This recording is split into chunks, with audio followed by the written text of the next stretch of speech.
నమస్తే, welcome to our channel. నేను ఆదిత్య. చేతనైతే కష్టాల్లో ఉన్న ప్రజలకు సాయం చేయాలి. పెద్ద మనసుంటే ప్రభుత్వంతో కలిసి సహాయక చర్యల్లో పాల్గొనాలి. రివర్స్ రాజకీయాలకు కేర్ ఆఫ్ అడ్రస్ అయినటువంటి వైసీపీ అధినేత జగన్ మాత్రం జనానికి సాయం చేయడం కంటే వరదల్లో బురద రాజకీయాలకే ప్రాధాన్యత ఇస్తున్నారు. అర్థం లేని ట్వీట్లు, మతిలేని మాటలతో ప్రజలను మభ్యపెట్టాలని చూస్తున్నారు. జగన్ వాదిస్తున్నట్లు కృష్ణానదిలో ఫ్లడ్ కూషన్ సాధ్యమేనా? వరద బాధితులకు అసలు ఎలాంటి సాయం అందడం లేదా? సీఎం చంద్రబాబు అధికారులకు సరైన దిశానిర్దేశం చేయడం లేదా? జగన్ వాదనలో నిజమెంతుందో నిష్ఠూరమెంతుందో చూద్దాం. బుడమేరు బెజవాడను ముంచేసిన 3 రోజుల తర్వాత తీరిగ్గా వరద బాధితులను పరామర్శించడానికి వచ్చిన వైసీపీ అధినేత జగన్ అప్పటి నుంచి కూటమి ప్రభుత్వంపై తీవ్రమైన విమర్శలు చేస్తూ ఉన్నారు. వర్షాలు వస్తాయని వాతావరణ శాఖ ముందే హెచ్చరికలు జారీ చేసింది కాబట్టి కృష్ణానదిలో ప్రాజెక్టును ఖాళీ చేసి ఫ్లడ్ కుషన్ ఏర్పాటు చేసుకుని ఉంటే విజయవాడ మునిగేది కాదని ఆయన వాదన. ఇక ఆగస్టు 30న వర్షాలు పడతాయని, ఆగస్టు 28న వాతావరణ శాఖ రెడ్ అలర్ట్ ప్రకటించింది. అయితే జగన్ చెప్పినట్టు ఆగస్టు 28న శ్రీశైలం ప్రాజెక్టును ఖాళీ చేయడానికి అదనంగా 3 లక్షల క్యూసెక్కులు విడుదల చేసి ఉంటే ఏం జరిగి ఉండేదో తెలుసా? ఒక రోజంతా 1,00,000 క్యూసెక్కుల ప్రవాహం వస్తే 10 టీఎంసీల నీరు నిల్వ అవుతుంది. ఇక జగన్ చెప్పిన 70 టీఎంసీల కుషన్ కోసం ఒకరోజు 7 లక్షల క్యూసెక్కులు లేదా 2 రోజుల పాటు 3.5 లక్షల క్యూసెక్కుల చొప్పున అదనంగా నీటిని విడుదల చేయాల్సి ఉంటుంది. ఇక ఆగస్టు 28 నాటికి శ్రీశైలం ప్రాజెక్టు నుంచి సుమారు 6 లక్షల క్యూసెక్కుల నీరు విడుదలవుతుంది. ఇక జగన్ చెప్పినట్లు మరో 3.5 లక్షల క్యూసెక్కులు అదనంగా విడుదల చేసి ఉంటే మొత్తం 9 లక్షల క్యూసెక్కుల వరద నీరు కూడా నాగార్జున సాగర్కి, అక్కడి నుంచి పులిచింతలకు, అక్కడి నుంచి ప్రకాశం బ్యారేజ్కి ప్రవహించేది. అధికారిక లెక్కల ప్రకారం శ్రీశైలంలో విడుదల చేసినటువంటి నీరు ప్రకాశం బ్యారేజ్కి చేరుకోవడానికి 3 రోజుల సమయం పడుతుంది. అంటే ఆగస్టు 28, 29న శ్రీశైలంలో విడుదల చేస్తే ఆ జలాలు సెప్టెంబర్ 1, 2వ తేదీలో విజయవాడకు చేరుకుంటాయి. ఇక జగన్ చెప్పినట్లు అదనంగా నీరు విడుదల చేయకుండానే సెప్టెంబర్ 1, 2 రోజుల్లో ప్రకాశం బ్యారేజ్ వద్ద 11 లక్షల క్యూసెక్కుల వరద నమోదైంది. జగన్ సలహా ఇచ్చినట్లు మరో 3.5 లక్షల క్యూసెక్కుల జలాలు అదనంగా వచ్చి ఉంటే ప్రకాశం బ్యారేజ్కి సుమారు 15 లక్షల క్యూసెక్కుల వరద ప్రవాహం వచ్చేది.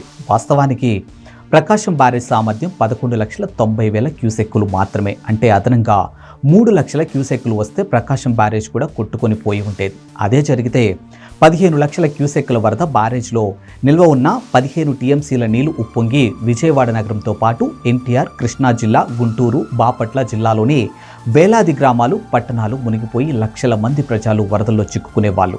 ఏం చెప్పినా, ఎన్ని అబద్ధాలాడినా నమ్మేస్తారని అనుకుంటారో ఏమో గానీ జగన్ రెడ్డి తన ప్రసంగాల్లో నిజాలను పొదుపుగా, కట్టుకథలుగా విరివిగా వాడుతూ ఉంటారు. ఇక జగన్ చెప్పినట్లు ఫ్లడ్ కుషన్ కోసం ప్రయత్నించి ఉంటే 2 లక్షల మంది స్థానంలో 40 లక్షల మంది మునిగిపోయేవాళ్ళు. అలా ఉంటాయి అని ఆయన ఆలోచనలు. ఇక బుడమేరు విషయంలోనూ జగన్ చాలా అబద్ధాలు చెప్పారు. వెలగలేరు దగ్గర బుడమేరు కాలువపై లాకులు ఉన్నాయి, కానీ అక్కడ నీరు నిల్వ చేయడానికి రిజర్వాయర్ లాంటిది ఏమీ లేదు. అప్పటికే కృష్ణానది వరదతో ప్రకాశం బ్యారేజ్ నుంచి బుడమేరు వైపు నీళ్లు వెనక్కి తన్నుతూ ఉన్నాయి.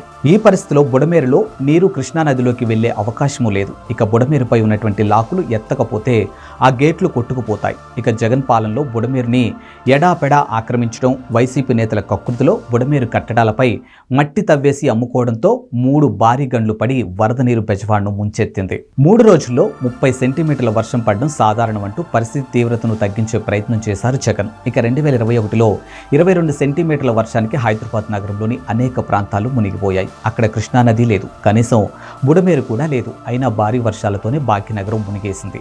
ఆగస్టు 30న ఒక్కరోజు విజయవాడలో 26 సెంటీమీటర్ల వర్షం కురిసింది. అదే సమయంలో ఒకవైపు కృష్ణానది, మరోవైపు బుడమేరు ఉప్పొంగి ప్రవహిస్తూ ఉన్నారు.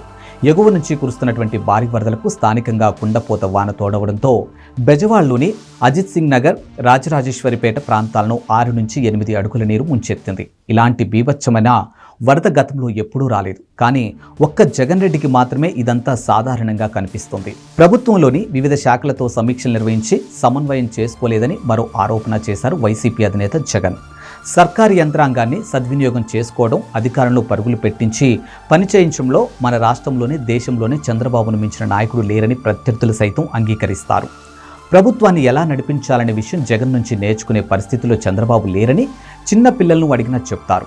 అదేం విచిత్రమో జగన్ రెడ్డి మాత్రం అన్నీ తనకే తెలుసు, ఇంకెవరికి ఏమీ తెలియవనుకుంటూ ఉంటారు. పునరావాస శిబిరాలు లేవంటూ మరో ఆరోపణ చేశారు జగన్ రెడ్డి. ముంపు ప్రాంతాల నుంచి చిక్కుకున్న వారి దగ్గరికి వెళ్లి ఆహారం, నీరు అందిస్తుంది కూటమి ప్రభుత్వం.